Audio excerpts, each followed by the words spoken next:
नमस्कार। आज हम भारतीय राजनीति के एक ऐसे वादे की कहानी में गोता लगाएंगे जिसे पूरा होने में आप यकीन नहीं करेंगे, दशकों लग गए। हाँ, बात हो रही है महिला आरक्षण विधेयक की। चलिए इसके उतार चढ़ाव से भरे इस दिलचस्प सफर को समझते हैं। तो सवाल बहुत सीधा है, लेकिन इसका जवाब उतना ही पेचीदा। एक ऐसा बिल, एक इतना जरूरी बिल जिसका मकसद लोकसभा और विधानसभाओं में महिलाओं की आवाज को मजबूत करना था, वो आखिर इतने सालों तक कानून की शक्ल क्यों नहीं ले पाया? ऐसी कौन सी दीवारें थीं जो इसके रास्ते में खड़ी थीं? ये कोई एक दो दिन की कहानी नहीं थी।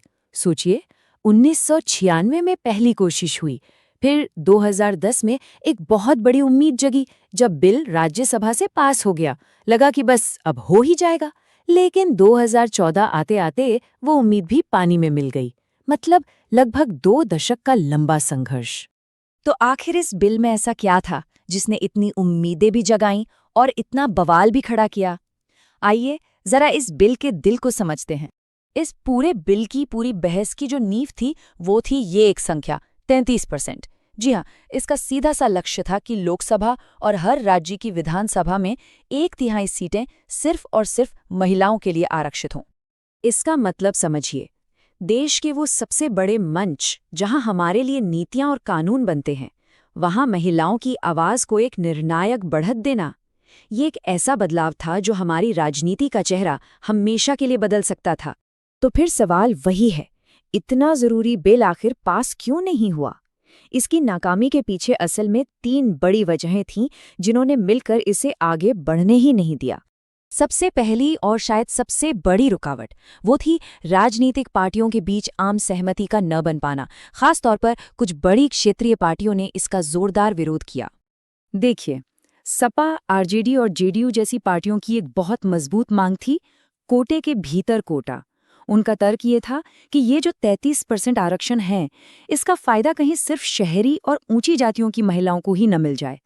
इसलिए वो चाहते थे कि इस 33% के अंदर भी ओबीसी और अल्पसंख्यक महिलाओं के लिए सीटें अलग से रिजर्व की जाएं।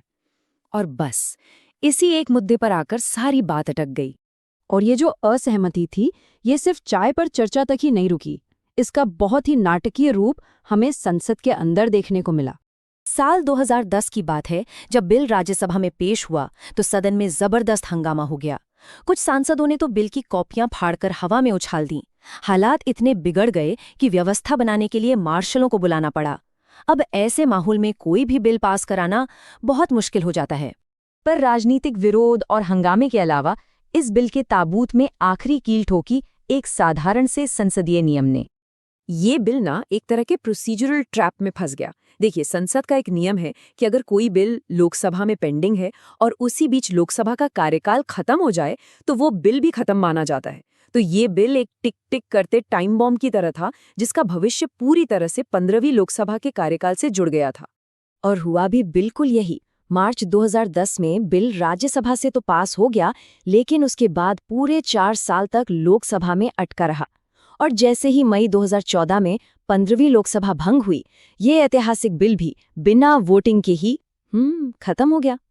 अब इस नाकामी को और बेहतर ढंग से समझने के लिए ये जानना जरूरी है कि किसी भी संविधान संशोधन को कानून बनने के लिए आखिर किस प्रक्रिया से गुजरना ही पड़ता है। देखिए, संविधान में बदलाव करना कोई छोटी बात नहीं है। बिल को न सिर्फ लोकसभा और राज्यसभा दोनों में 2/3 बहुमत से पास होना होता है, बल्कि उसे कम से कम आधे राज्यों की विधानसभाओं से भी मंजूरी लेनी पड़ती है। हमारा ये 108वां संशोधन विधेयक तो पहले ही पड़ाव पर यानी लोकसभा में ही आकर रुक गया। लेकिन 2014 में कहानी खत्म नहीं हुई। ये बस एक अध्याय का अंत था, पूरी किताब का नहीं। असल में 2014 की उस असफलता ने 2023 की सफलता की नींव रखी। 2023 में जब नारी शक्ति वंदन अधिनियम लाया गया तो पुरानी गलतियों से साफ तौर पर सबक लिया गया था।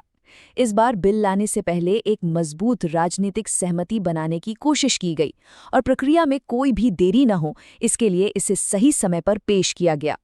तो यहाँ सबसे बड़ी सीख यही है, ये समझना कि पुराना बिल क्यों और कैसे फेल हुआ था, एक नया और सफल कानून बनाने के लिए बेहद जरूरी था। अतीत की उन रुकावटों को समझा गया, तभी भविष्य का रास्ता साफ हो पाया। तो अब संसद की लड़ाई तो खत्म हो गई, कानून बन चुका है, लेकिन एक नया और शायद उससे भी बड़ा सवाल अब हमारे सामने खड़ा है। क्या ये कानून असल में ज़मीनी स्तर पर वो बदलाव ला पाएगा जिसकी उम्मीद हम दशकों से कर रहे थे? इसकी असली कहानी तो अब शुरू